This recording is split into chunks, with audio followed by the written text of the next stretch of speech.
যদিও মন কী বাত যোগে সন্মানীয় ৰাইজক সম্বোধন কৰে। তেখেতৰ তৃতীয় কাৰ্যকালৰ আজি দ্বিতীয়টো মাহৰ শেষৰ ৰবিবাৰত মন কী বাত আমি তুলসীবাৰী বহুমুখী উচ্চতৰ মাধ্যমিক বিদ্যালয়ৰ প্ৰাংগণত উপভোগ কৰিলোঁ।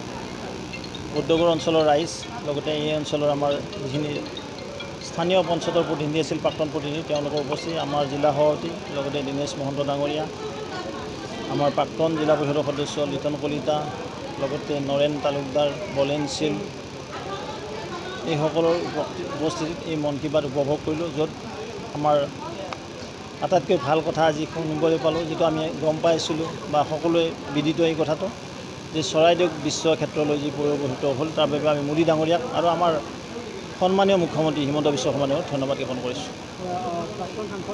হয়, আমাৰ জ্যেষ্ঠ নেতা, প্ৰাক্তন ৰাজ্যিক সভাপতি আৰু দুবাৰকৈ মংগলদৈ লোকসভা সমষ্টিৰ তেখেত সাংসদ আছিলে। ইয়াৰ উপৰিও ভাৰতীয় জনতা পাৰ্টীৰ ৰাষ্ট্ৰীয় সমিতিৰ অন্যতম সম্পাদকৰ দায়িত্ব তেখেতে নিৰ্বাহ কৰিছিলে। আৰু আমাৰ যি চিটা আয়োগ আছে, চিটা আয়োগৰ তেখেত বৰ্তমানলৈকে ভাইচ চেয়াৰমেন পদত আছিল। তেখেতক ভাৰত চৰকাৰে অৰ্থাৎ আজি যোৱা ৰাতি আমাৰ ৰাষ্ট্ৰপতি ডাঙৰীয়াই ছত্তীশগড়ৰ ৰাজ্যপাল হিচাপে নিযুক্তি দিছে। তাৰ কাৰণে আমি লক্ষ লক্ষ কাৰ্যকৰ্তা উৎসাহিত হৈছোঁ, আনন্দিত হৈছোঁ আৰু ৰমেন ডেকা ডাঙৰীয়াক আমি দলৰ তৰফৰ পৰা আন্তৰিক শুভেচ্ছা আৰু অভিনন্দন জ্ঞাপন কৰিছোঁ। এইটো এতিয়া একো হোৱা নাই। আজি যোৱাকালি আমাৰ CM কনফাৰেন্স চলি আছে দিল্লীত, মুখ্যমন্ত্ৰী ডাঙৰীয়া দিল্লীতে আছে।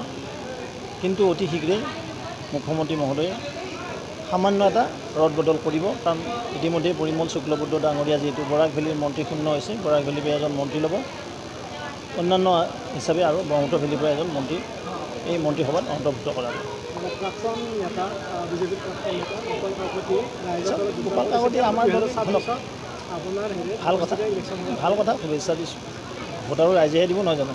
জনতা কাৰ লগত আছে ইলেকশ্যনত হ'ব, কিন্তু মই গোপাল কাকতিক শুভেচ্ছা দিছোঁ, যিহেতু আমাৰ দলত তেওঁ আছিলে আৰু আমিয়ে আনিছিলোঁ এসময়ত ছাত্ৰ সন্থাৰ পিছত 2008 চনৰ পিছত। সন্তুষ্টি অসন্তুষ্টি থাকিব, এইটো তেওঁ ব্যক্তিগত, আমাক কোনো অসন্তুষ্টি কোৱা নাই। তেওঁৰ ৰিজিগনেশ্যন লেটাৰখন মই চালোঁ, তেওঁ ব্যক্তিগত কাৰণত ৰিজাইন কৰা বুলি কৈছিল আমাৰ আগত। তাৰপিছত মই কালি গম পাইছোঁ কোনোবা অন্য দলত বোলে যোগদান কৰিছিল।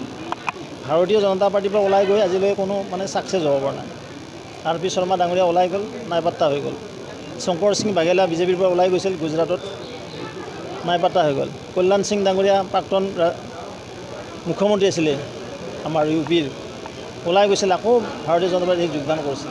ঠিক আমাৰ অসমত আছিল ইমৰা বৰঠাকুৰ, মুখ ঠেকাচা খাইছে কংগ্ৰেছৰ পৰা গৈ। এই বহুদিন আগতে আছিলে উদয় শংকৰ হাজৰিকা, বেয়াকৈ মুখ ঠেকাচা খাইছে। আৰু এজন আছিল শৈলেন সোণোৱাল বুলি, তেওঁ ওলাই গৈছিল আজি কেইবাবছৰ আগতে। তেওঁ ইয়াতকৈ গোপাল কাকতিহঁতকৈ বহুত ওপৰৰ নেতা বহুত ওলাই গৈছে। গোপাল কাকতিটো মোৰ মণ্ডল সভাপতিও নাছিল, জিলা সভাপতিও নাছিলে, গমে নাপায়, সেই স্তৰৰ কাৰ্যকৰ্তা তেওঁ নাছিলে। কিন্তু আমাৰ যিবিলাক বাগা বাগা নেতা ওলাই গৈ অন্য দলত গ'লে তেওঁলোকে তাত ছাকচেছ হ'ব নোৱাৰিলে। মই ভাবোঁ মান সন্মান যদি পায় বিজেপিতে পায়, স্বাভিমান যদি আছে বিজেপিতে আছে, অন্য দলত নাই।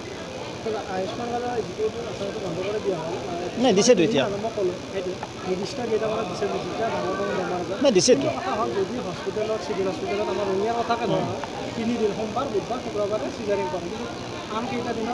এতিয়া শুনক, মই ৰঙিয়াৰ কথা কৈছোঁ, আপুনি চিভিল হস্পিটেলখন ধুনীয়া হ'ব। এতিয়া নতুন বিল্ডিং, নতুন আন্তঃগাঁথনি হ'ব। ইতিমধ্যে মুখ্যমন্ত্ৰী মহোদয়ে অনুমোদন দিছে, ইমিডিয়েট বিভাগীয় ইঞ্জিনিয়াৰক পঠাইছে। আমি এখন তেখেতক এপিল দিছিলোঁ যে 1986ত ৰঙিয়া ছাব ডিভিশ্যন গঠন হৈছিলে, কামৰূপ জিলাৰ অন্যটা ছাব ডিভিশ্যন হৈছিলে। আৰু সেই ছাব ডিভিশ্যনটো যিটো পুৰণা ছাব ডিভিশ্যন হিচাপে ইয়াত এখন অসম গণ পৰিষদৰ যেতিয়া চৰকাৰ আছিলে, চিভিল হস্পিটেল হৈছিলে। আৰু সেই চিভিল হস্পিটেলখন পৰৱৰ্তী সময়ত আজি গোটেইখিনি ব্যৱস্থা হৈছে, যদিও দুটা এটা পইণ্ট কম আছে। আৰু মুখ্যমন্ত্ৰী মহোদয়ক মই অৱগত কৰিছিলোঁ, আৰু তেতিয়া তেখেতে ততাতৈয়াকৈ বিভাগক নিৰ্দেশ দিছে, PWD যিটো আমাৰ গৃহ বিভাগ আছে, গৃহ শাখা আছে, বিল্ডিং ডিপাৰ্টমেণ্টৰ যি কমিশ্যনাৰ ছেক্ৰেটাৰী আছে ৰাজ চক্ৰৱৰ্তী ডাঙৰীয়াক ইমিডিয়েট তেওঁ এইটো তদাৰক কৰাৰ কাৰণে, লগতে DPR বনোৱাৰ কাৰণে তেখেতে নিৰ্দেশনা দিছে। এই নিৰ্দেশনাৰ আধাৰত ইতিমধ্যে বিভাগৰ টেকনিকেল পাৰ্চন আহি গোটেই ব্যৱস্থাটো চাই, মাটি বাৰী চাই, নতুন DPR বনোৱাৰ কাৰণে আগবাঢ়িছে। মই ভাবোঁ ৰঙিয়াবাসীয়ে এখন সুন্দৰ উন্নত মানৰ চিকিৎসালয় অতি শীঘ্ৰে পাবলৈ হ'ব।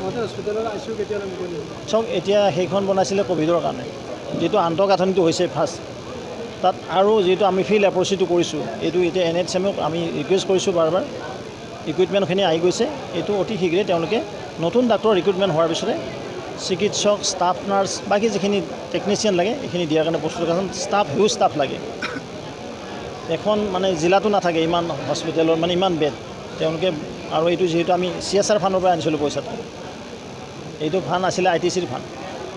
তাত অক্সিজেন প্লেণ্টো আছে, আটাইখিনি আন্তঃগাঁথনি হ'ল। নিশ্চিতভাৱে বিভাগৰ প্ৰতি আমাৰ আগ্ৰহ আছে, বিভাগে এইখিনি চাই আছে। আৰু লক্ষ্মীপ্ৰিয়া বাইদেউ আছে বিভাগৰ মানে প্ৰিন্সিপাল ছেক্ৰেটাৰী, তেওঁকো মই যোগাযোগ কৰিছোঁ। তেখেতে কৈছে ছাৰ ইমিডিয়েট আমি কামখিনি আৰম্ভ কৰিম। হয়, অখিল ভাৰতীয় বিদ্যাৰ্থী পৰিষদৰ প্ৰাক্তন সম্পাদক ৰাকেশ দাসে মানে ভাৰতীয় জনতা পাৰ্টীৰ গুৰু দায়িত্ব লাভ কৰিছে, বিজেপি যুৱ মৰ্চাৰ সভাপতিত্বৰ গুৰুত্বপূৰ্ণ দায়িত্ব লাভ কৰিছে।